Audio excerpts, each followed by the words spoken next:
का पाठ वृक्षों के सामने, अरहत वृक्षों के सामने, जिन अरहत वृक्षों को देखता किसी की समय मदद की, जब उसकी प्रशंसा होती है तो ना केवल वो खुश होता है, हम सब भी खुश होते हैं। इसलिए उपासक और उपासिकाओं, इसलिए बुद्ध कह रहे हैं कि हम सब, ये जो संसार का निर्माण हुआ है, ये पूरा संसार किसी संचालक, किसी सृष्टिकर्ता, किसी सृजनकर्ता के कारण नहीं, बल्कि ये एक दूसरे की परस्पर निर्भरता के कारण चल रहा है। अगर आप विद्यार्थी हैं तो आप पाएंगे किस प्रकार से हमारा सौर मंडल काम करता है। हमारा तारा है सूर्य, और हमारे 9 ग्रह के चारों ओर घूम रहे हैं। एक चीज भी खत्म हो जाए, पूरा सूर्यमंडल खत्म हो सकता है। पृथ्वी का चक्कर चंद्रमा लगाता है।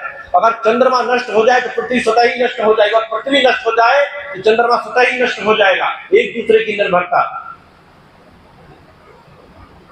और ये एक गैलेक्सी, बुद्ध ने यहां तक किया, इस दुनिया में हम अकेले नहीं है, इस दुनिया में कुछ और भी है, पता नहीं ऐसी करोड़ों अरबों गैलेक्सी, इसी दुनिया जो है वो निर्माण है।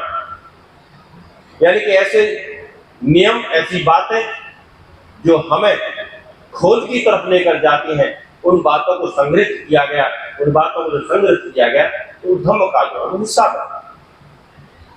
दूसरी घटना घटी कि यह जो मनुष्य है, जब उसके मन में आया, आपके भी मन में आया, मेरी बात मानने की आवश्यकता नहीं है। आप स्वयं कभी एकांत में बैठे और अपनी ओर उन्मुख हो, अपनी वर्तमान अवस्था को देखें कि मैं कौन हूं, उस समय मुझे क्या करना चाहिए।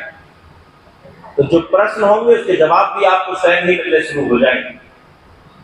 ठीक उसी प्रकार से एक व्यक्ति अध्यात्म की ओर हुआ और वो गुरु की भूमिका में आया। उसने देखा कि अपनी ओर उन्मुख होने के लिए एकांत का होना बहुत जरूरी। बिना एकांत के अपनी ओर उन्मुख नहीं हो जाया जा सकता। और एकांत होने के लिए परिवार से दूर हटना पड़ेगा, और परिवार से दूर हटने के लिए जब दूर हटता है मनुष्य, उसे संन्यास की परिभाषा करनी, संन्यास कहा गया। इसलिए दुनिया में संन्यास का जो चलन है वो भारत में ही पैदा हुआ। दुनिया तो जानती भी नहीं थी संन्यास होता क्या है, सन्यासी होते कैसे, भिक्षु होते कैसे। वहां होते थे लेकिन गृहस्थी होती थी। आज भी जाओगे आप, बहुत सारी जगह महात्मा कहे जाते हैं, बाबा ढाबा कहे जाते हैं, ज्यादा सब गृहस्थी है साथ। लेकिन भारत ने ही दुनिया को संन्यास का जीवन जीना सिखाया। क्योंकि जब आप बाकी सब झंझटों से हट जाते हैं, परिवार की समस्याओं से, उनके उलझनों से जब हट जाते हैं, और बाह्य जगत में आपको कोई किसी प्रकार का मोह लोभ नहीं रहता, तो आपकी उन्मुखता और गहरी हो जाती है। जब गहरी होती है तो और नए प्रकार का अध्ययन आपका शुरू होता है। लेकिन यही उन्मुखता जब उस व्यक्ति की गई जो संन्यास की तरफ नहीं गया, तो उस व्यक्ति की उन्मुखता ने ये पैदा किया, ये देखा क्या जीवन को और भी बेहतर बनाया जा सकता है। ये क्या जीवन है, हम नंगे रहते हैं, क्या हम अपने जीवन को बचा नहीं सकते।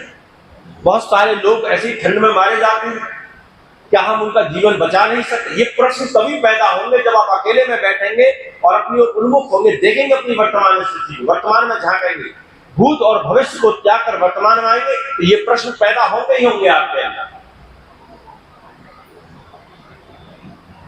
क्या मुझे रहने के लिए अपने ऐसा स्थान नहीं बनाना चाहिए ताकि मेरी सुरक्षा हो सके? क्या मुझे आने जाने के साधन नहीं बनाने चाहिए? क्या मुझे ऐसे हथियार नहीं बनाने चाहिए जिससे कोई दूसरा जानवर, कोई दूसरा समूह मुझ पर हमला ना बोल दे? क्या मैं जब चलता हूं तो मेरे पैरों में कंकड़ चुभते हैं, कांटे लगते हैं, और बहुत सारी चीजें लग जाती हैं, टूट फूट जाते हैं, हालत बेकार हो जाती है, तो क्या मुझे ऐसी चीज का निर्माण नहीं करना चाहिए कि मेरे शरीर की, मेरे पैरों की, मेरे हाथों की सुरक्षा हो सके? तो वस्त्र बने, कपड़े बने, जूते बने, पानी पीने के साधन बने, बर्तन बने हर प्रकार के, और इनमें विकास होता चला गया। लोग खोजते चले गए और बेहतर और बेहतर और बेहतर। जैसे आज के घटनाक्रम को हम देखें 2003 और 4-5 के आसपास मोबाइल कैसे आते थे, ब्लैक एंड व्हाइट होते थे और एफएम भी नहीं था समय पर। 2003 में जाकर एफएम आया तो लोग देखा वो क्या बढ़िया, तो जरा से मोबाइल में गाने आ जाते हैं। पहले जो है बड़े बड़े टेप रिकॉर्ड, टेलीविजन या इस तरह की चीजों का इस्तेमाल करना होता था, लेकिन आज तो टीवी जो है, विज्ञान का युग है, ये खोज का युग है, तो टीवी आपके हाथ में है। सब कुछ आप मोबाइल पर देख सकते हैं। जो कुछ आप टीवी पर देख सकते हैं, कंप्यूटर पर देख सकते हैं, लैपटॉप पर देख सकते हैं, उससे भी ज्यादा बेहतर आप मोबाइल पर देखो, सब कुछ खो सकते हैं आप। इसलिए दूसरा व्यक्ति जब अपनी ओर उन्मुख हुआ तो पूरी दुनिया के अंदर जैसे भौतिकवाद की जैसे बाढ़ आ गई। पहले गाड़ियां बनाई गई, जब गाड़ियों से बात नहीं बनी तो बहुत समय लगता है, तो पहले खच्चर गाड़ियों को ढोते थे, तो बैल ढोते थे, तो फिर देखते ही विज्ञान का जन्म हुआ, तो भाप के इंजन का निर्माण हुआ। लोग अंधेरे में रहते थे तो प्रकाश का निर्माण हुआ, बल्ब का आविष्कार हुआ। बुद्ध ने बताया हजारों किलोमीटर दूर बैठे व्यक्ति से उसके मन को पढ़ा जा सकता है, उसके मन को जाना जा सकता है, बल्कि उसके मन के अंदर झांका भी जा सकता है। बुद्ध के इन सूत्रों को पकड़कर टेलीफोन का निर्माण हुआ। उन बुद्धों की इन बातों को समझकर हवाई जहाज के निर्माण हुआ, एरोप्लेन के निर्माण हुआ। बुद्ध ने कहा इस दुनिया में हम अकेले नहीं है, ऐसे करोड़ों अरबों ऐसी धरती है जहां पर जीवन एग्जिस्ट करता है।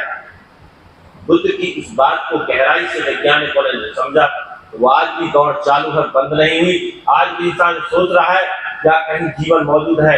उस जीवन की खोज में कभी चांद पर जाता है, कभी मंगल पर, और कभी किसी दूसरे ग्रहों पे प्लान बना रहा है कि वहां जाए। वहां धरती अगर नष्ट हो जाती है तो मनुष्य जाएगा कहां। इसलिए ये सब विज्ञान का जन्म, भौतिकवाद का जन्म, हमारी तरक्की, विकास, सभ्यता का जन्म, ये सब शुरुआत वहां से हुई जहां मनुष्य अपनी ओर उन्मुख हुआ। क्या आपने देखा है कि घर परिवार बड़ा हो और आदमी खाने कमाने में लगा हुआ, कभी घर के झंझट, कभी बाहर के झंझट, उन झंझटों में रहते रहते वो वैज्ञानिक बन जाए? नहीं बन पाता, क्योंकि वैज्ञानिक बनने के लिए एकांत जरूरी है, घर से अकेला रहना जरूरी है।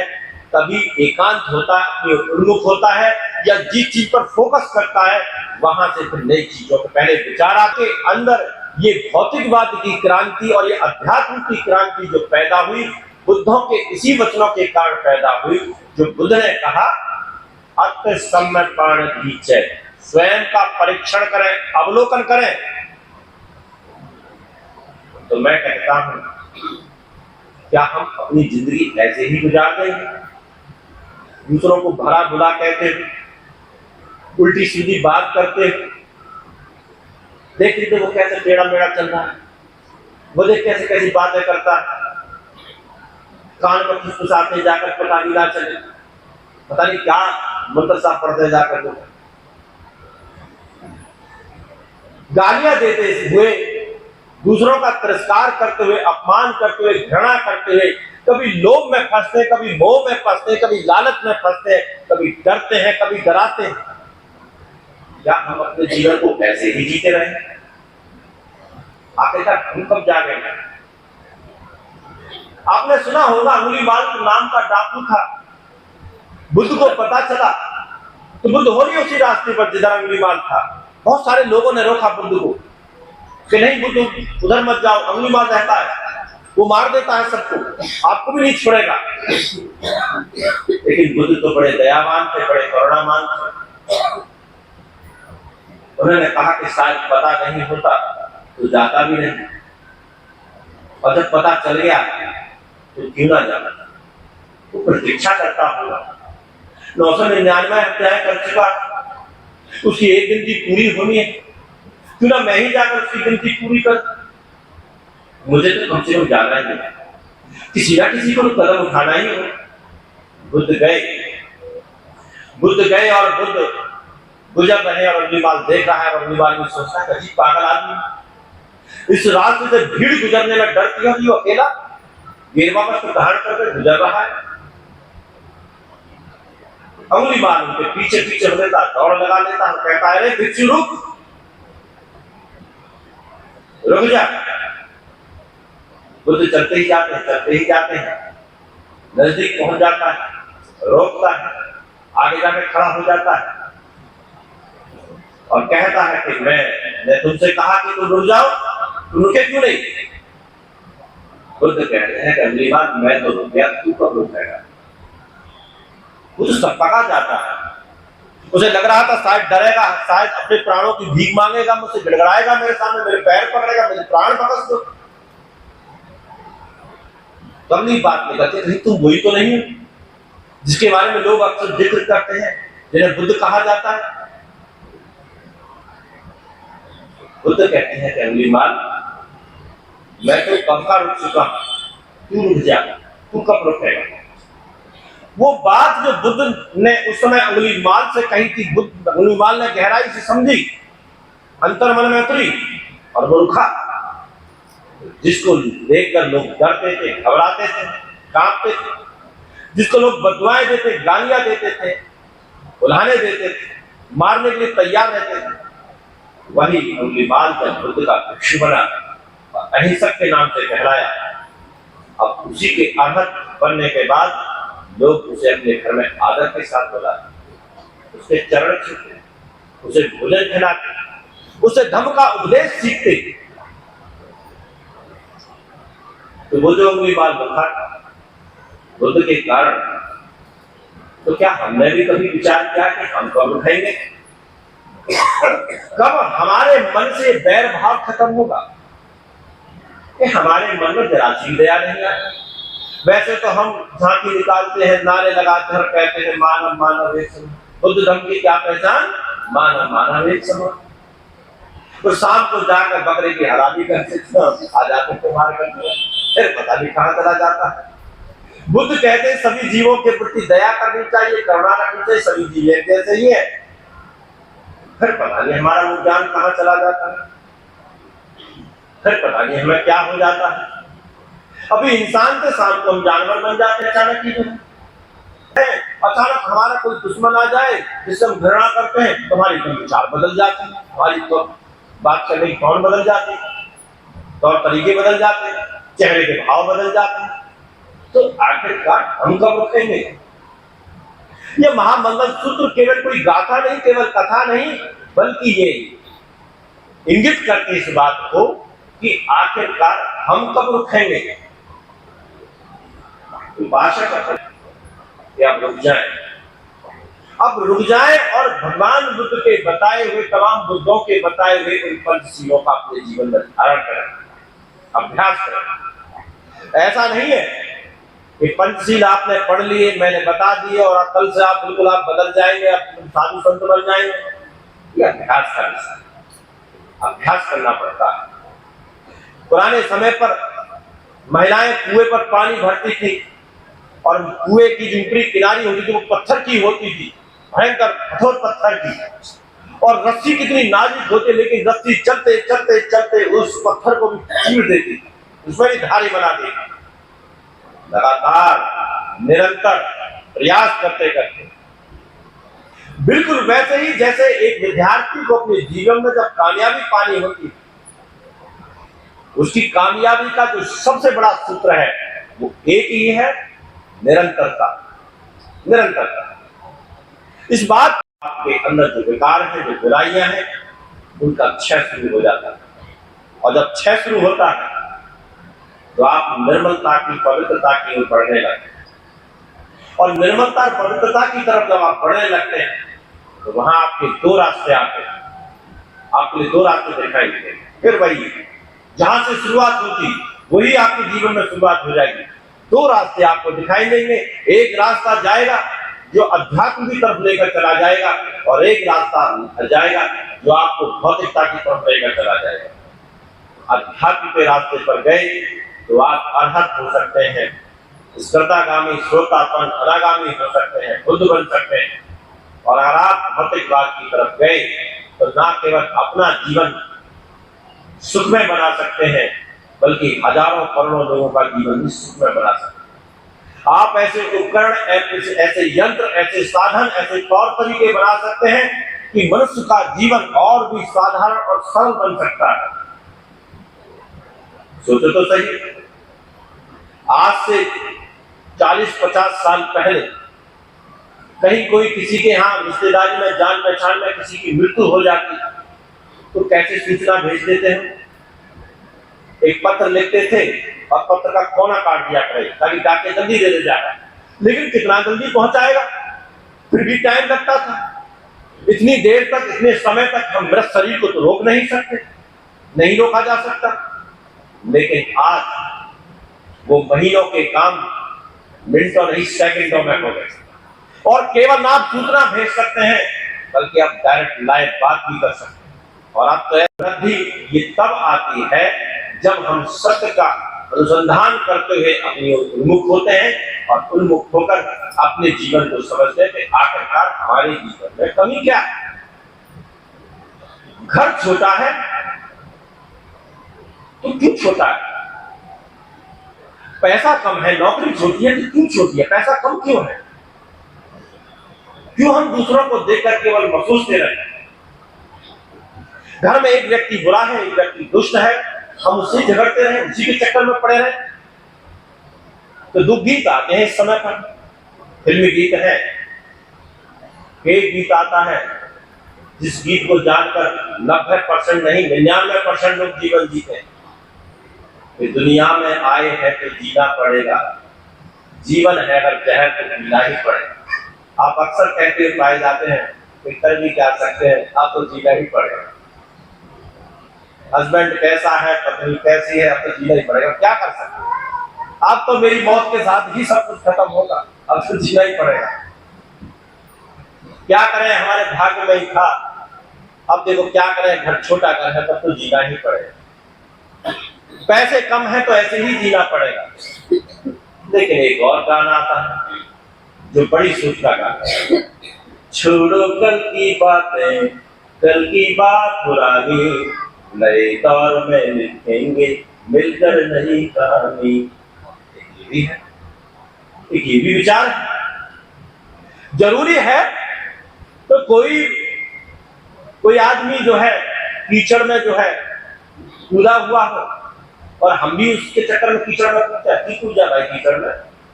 भगवान बुद्ध के समक्ष इस जगत में मौजूद सभी प्राणियों की सुख की कामना के लिए सत्य सत्ता करेंगे। शांत हृदय, एकांत मन, आंखें बंद कर श्रद्धा के साथ सबे सत्ता सुखी होतु, सबे होतु जगेनो, सबे भद्राणि पश्यन्तु मा कञ्चित् विघ्नः, सबे सत्ता सुखी होतु, सबे होतु जगेनो, सबे भद्राणि पश्यन्तु मा कञ्चित् विघ्नः, सबे सत्ता सुखी होतु, सबे होतु जगेनो, सबे भद्राणि पश्यन्तु मा कञ्चित् विघ्नः। साधु साधु साधु। सभी का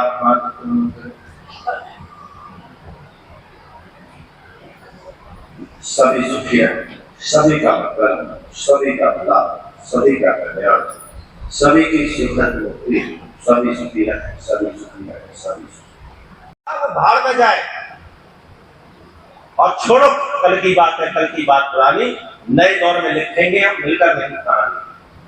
त्याग दो इन बातों को कि आपकी किस्मत किसी और ने लिखी है। किस्मत हम स्वयं लिखते हैं, स्वयं हम अपनी किस्मत लिखते हैं। बस किस्मत वो लिख पाते हैं जिनको इस बात का अंदाजा होता है, जो बुद्ध के सिद्धांत को समझे हुए होते हैं कि मैं जैसा आज वर्तमान में कर्म करूंगा उसका फल मुझे भविष्य में वैसा ही मिलने वाला। इसलिए विद्यार्थी जीवन के बारे में कहा जाता है कि अगर आप या तो आप 4 साल गधा बन लें या फिर 40 साल गधा बन लें, चॉइस और मर्जी आपकी। अगर 4 साल गधे बन लिए तो 40 साल आनंद में कटने वाली, मौज में कटने वाली, सुखपूर्वक कटने वाली। अगर 4 साल मौज में पड़ गए तो 40 साल गधा बनने के लिए तैयार है। कोई मौज नहीं, कोई सुख नहीं, कोई आनंद नहीं। फिर जिंदगी वैसे ही है, तो दुनिया में आए हैं तो जीना पड़ेगा, जीवन है जहर तो जीना ही पड़ेगा, फिर ये कहना ही पड़ेगा। क्यों सोचे हम, क्यों इन पिंजरों में उलझे रहे? अगर हम अपनी ओर उन्मुख हो जाएं, अपनी ओर उन्मुख होकर पंचशीलों का पालन करें, समाप्त हो जाएंगे और आपके लिए एक नया सवेरा। और जब आपको कुछ बचेगा ही नहीं, आप खुद ही सोच कर देखें। हम बच्चे हैं, बड़े हैं, गृहस्थ हैं, गृहस्थ नहीं है, बूढ़े हैं, कुछ भी हैं, लेकिन अंततः हम सब है तो एक विद्यार्थी, समाज में रहते, समाज से सीखते सिखाते भी।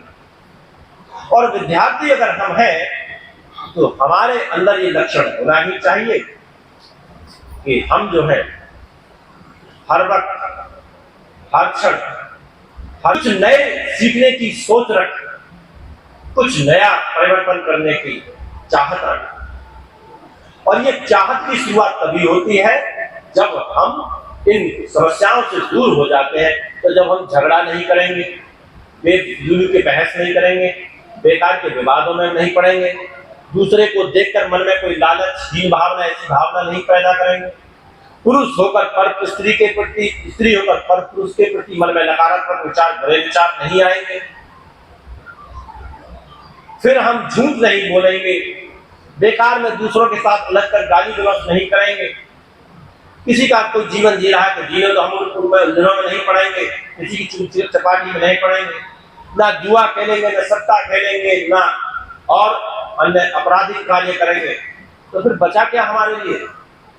फिर एक ही काम बचा है हमारे पास कि जीवन के जिस स्तर पर मौजूद है उसको आगे बढ़ाना। अगर आप घर में अकेले हैं, ना मोबाइल है, ना टीवी है, कुछ नहीं है आपके पास, तो आप क्या करेंगे?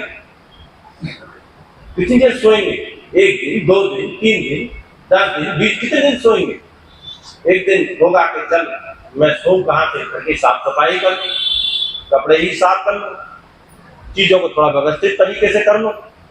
यही बात विद्यार्थी में लागू होगी जब उसके साथ कोई होगा ही नहीं, वो किससे बहस ही नहीं करेगा, कोई बात करने वाला ही नहीं होगा, तो करेगा क्या? कितना सोएगा, कितना आलस में रहेगा, फिर सोचेगा चल किताब उठाकर ही पढ़ लूं। और बस ये बात जब मन में आएगी तो बस आपके सबके जीवन में क्रांति घट जाएगी और जीवन के जिस स्तर पर आप मौजूद है वहीं से आपकी तरक्की प्रारंभ होगा। इसलिए उपासक और उपासिकाओं, भगवान बुद्ध इस सूत्र के अंदर ये समझाते हुए कहते हैं कि अपनी ओर उन्मुख हो जाएं और अपनी ओर उन्मुख होते हुए अकुशल कर्मों को त्याग दें, कुशल कर्म करते चले जाएं, पुण्य कर्म करते चले जाएं।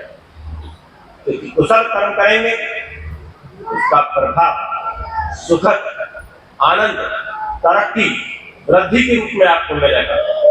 और आप अकुशल कर्म करेंगे, पाप कर्म करेंगे तो दुख, पीड़ा, कष्ट, तकलीफ, गरीबी, दरिद्री के रूप में आपको उसका उपहार मिलेगा। अब मर्जी हमारी है, हम आगे तक अपने लिए चाहते क्या, कैसा जीवन चाहते। इसलिए उपासक और उपासिकाओं, ये सब बात चाहे हम अपनी ओर उन्मुख हो और चाहे हम कुशल या अकुशल कर्म करें, ये सब बात इस बात पर आखिरी जो सूत्र के सूत्र के अंदर 3 मंगल सूत्र हैं, एक तीसरी बात जो आती है वो ये आती है कि हम ये सब बातें करने में वहां कामयाब होते हैं जहां आस पड़ोस का, आपके घर का माहौल ठीक हो। तो फिर आप अक्सर ये कहते पाते मैं तो ठीक रहता, पर हमारे तो आदमी ना मानते, हम तो ठीक रहे, आ गए, ठीक है, बस करके सारा काम हो गया, बस आप बताओ ठीक है। लड़का नहीं मानता है, लड़की नहीं मानती है, पत्नी नहीं मानती है, सास नहीं मानती है, बहू नहीं मानती है, मैं तो ठीक हो जाऊं पर घर के सारे लोग तो दुष्ट हैं, मेरे अकेले सुधरने से क्या हो रहा है। तो इस मंगल सूत्र का तीसरा सूत्र आता है, तो बुद्ध कहते हैं पति रूपे देशवा सोचे, यानी कि हम जहां निवास करते हैं वो निवास स्थान अच्छी जगह, अच्छा होना चाहिए, वह माहौल अच्छा होना चाहिए। लेकिन वो माहौल, वो घर आकर होता कैसे है? आपको क्या लगता है? केवल मैं ही या आप ही सोचते हैं इस बात को? अरे बुद्धों ने भी सोची थी ये बात। जब बुद्धों ने इन बातों को विचार किया था, अरहतों ने जब इस बात का विचार किया था, तो उनके मन के अंदर प्रश्न जाके तो जवाब भी आए। और जवाब क्या है कि अगर एक सही प्रकार का माहौल हो जाए, जैसे आपने देखा होगा घर भी होता है, घर में भी कमरे ही होते हैं, और जब आप लाइब्रेरी में पढ़ने के लिए जाते हैं वहां भी कमरे ही होते हैं, घर पे भी लाइट पंखा होता है, वहां भी लाइट पंखे होते हैं। फिर क्या कारण है कि आप लाइब्रेरी में ज्यादा पढ़ पाते, घर पे उतना नहीं पढ़ पाते? क्यों? क्योंकि लाइब्रेरी में पढ़ने का एक माहौल होता है, एक वातावरण होता है। कभी कभी आपके मन में आलस आ जाए, या आपका मन कमजोर हो जाए, मन नहीं लग रहा हो, तो आपकी नजर जब उठेंगे और देखेंगे वहां 10 लोग हो, तू ही ज्यादा नालायक नहीं, बाकी तो 10 के 10 पढ़ रहे हैं, तो आपके अंदर एक साहस पैदा, हिम्मत, नहीं मुझे भी पढ़ना है, मुझे भी पढ़ना है। कभी शर्म में आकर पढ़ेंगे, कभी संकोच में आकर पढ़ेंगे, लेकिन सत्य को गहराई से समझेंगे, फिर आप वाकई में पढ़ना प्रारंभ करते हैं। तो इसलिए उपासक और उपासिकाओं, वो माहौल, वो वातावरण जैसे विद्यार्थियों के लिए माहौल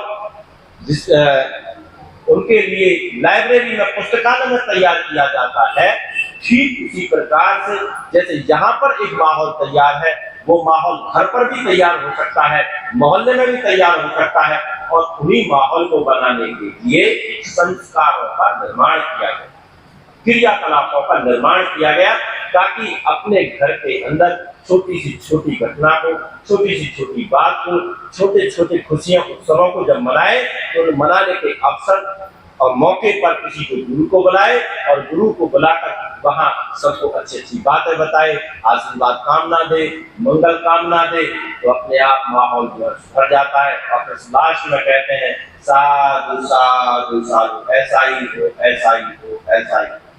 वो माहौल, वो वातावरण अपने आप ही बनने ही लगता है। यह है संस्कार का रहस्य। इसलिए मैं अक्सर इस बात चौथी बार आपके यहाँ कथा कर रहा हूं, हर बार शुरुआत से मैं इसी बात को कहता हूं कि अपने घर के अंदर संस्कारों को अपनाना सीखें। अगर आप अपने संस्कारों को नहीं अपनाते हैं, तो आप चाहे कितने ही बड़े ज्ञानी हो, इस बात की गारंटी देता हूं, आपकी मौत के साथ सब कुछ खत्म हो जाना है। आपका ज्ञान आपके शरीर के साथ खत्म हो जाना है, ये आगे नहीं बढ़ना है, आपके परिवार में तो बिल्कुल नहीं बढ़ना है। अगर आप इस भय से, इस डर से बचना चाहते हैं कि आपका परिवार भी आपके साथ कंधे से कंधा मिलाकर चले, आपकी पत्नी, आपके बच्चे, परिवार के लोग सब साथ पर मिलकर चले, तो आपको जो है, हम सबको अपने घरों में, अपने जीवन में होने वाले संस्कारों का पालन करना चाहिए, अपनाना चाहिए। संस्कार वही क्रियाकलाप होते हैं जो जन्म से जिनकी शुरुआत होती है और मृत्यु के समय तक चलते रहते हैं। घर में बच्चा पैदा हुआ है, नामकरण संस्कार कराएं किसी भिक्षु को, किसी गुरु को बुलाकर। जन्मदिन है तो गुरु को बुलाए, नया मकान बना है, गृह प्रवेश पे गुरु को बुलाए, बौद्ध गुरु को बुलाए। घर में शादी विवाह है, शादी विवाह बौद्ध गुरु से कराएं। घर में कोई खुशियां हुई है, किसी की नौकरी लगी है, व्यवसाय में कामयाब हुई है, तब गुरु को बुलाएं। घर में कोई परेशानी है, झगड़ा है, विवाद है, कलेश है, तो गुरु को बुलाएं। अच्छे मौके पर ना बुलाएं, बुरे मौके पर भी बुलाएं, ताकि आपकी समस्या के समाधान को कर सकें। घर में किसी की मृत्यु हो जाती है तो भी बुलाएं, और मृत्यु के बाद जो परित्राण पाठ होता है तब भी बौद्ध गुरु को बुलाएं। इन मौकों पर जब बौद्ध गुरु आता है और बार बार, जैसे रस्सी पत्थर पर बार बार निरंतर लगातार चलती है, पत्थर का सीना चीर देती है, वैसे ही गुरु की द्वारा बताई गई बातें वो बार बार आपके दिमाग पर दस्तक देती है, और वो कब आपकी आदतें बन जाती हैं आपको पता ही नहीं चलता। इसलिए जीवन में संस्कारों का होना बहुत अनिवार्य है। अगर आप अपने जीवन में संस्कारों को नहीं अपनाते हैं, तो आपकी मेहनत, आपकी परिश्रम, आप जो प्रयास कर रहे हैं, आपकी किताबों को पढ़ रहे हैं, आप जो सीखने की कोशिश कर रहे हैं, वो कुछ देर के बाद खुद ही स्वतः ही सब समाप्त होने वाला, सब खत्म होने वाला। और इसके एक नहीं अनेक उदाहरण। आप में से कुछ लोग निश्चित रूप से उदाहरण होंगे ही होंगे। ऐसी कितनी घटनाएं मैं देख चुका हूं। एक व्यक्ति गाजियाबाद में ही लौनी के इलाके के अंदर बहुत बड़ा सामाजिक कार्य करता था, जगह जगह बड़े बड़े मंच शेयर करता था, लोगों को बड़े उपदेश देता था, बड़ा सिखाता था, लेकिन घर की तरफ ध्यान रखना। तो क्या हुआ, उसकी जब मृत्यु हुई, उसी के लड़कों ने जिस व्यवस्था का वो विरोध करता था, जिस व्यवस्था को अपनाने से मना करता था, उसी व्यवस्था के अनुसार उसका अंतिम संस्कार हुआ। वही सब हुआ उसके आगे। कहीं हमारी स्मृति में ना जाए, इसलिए मैं कहता हूं जाग जाओ और इस बात को गहराई से समझो कि हमारे जीवन में संस्कारों का होना बहुत जरूरी है। संस्कारों से माहौल बनता है, माहौल बनने से हम शुद्ध होते हैं, शुद्ध होने से कुशल कर्म करने की आदतें होनी है, जीवन में पवित्रता आती है, जीवन में पवित्रता आती है तो जीवन के जिस स्तर पर हम मौजूद होते हैं उसी स्तर पर हम कामयाबी की सीख चढ़ने लगते हैं। बस इतना ध्यान रखना। आज के लिए इतना ही। आपने मेरी बात को ध्यान से सुना, आप सबका बहुत बहुत धन्यवाद। सब लोग हाथ जोड़ लें। भवतु सम्मन्नः रखन्तु सर्वदेवता अनुभावेन सदा सुखी भवन्तु ते।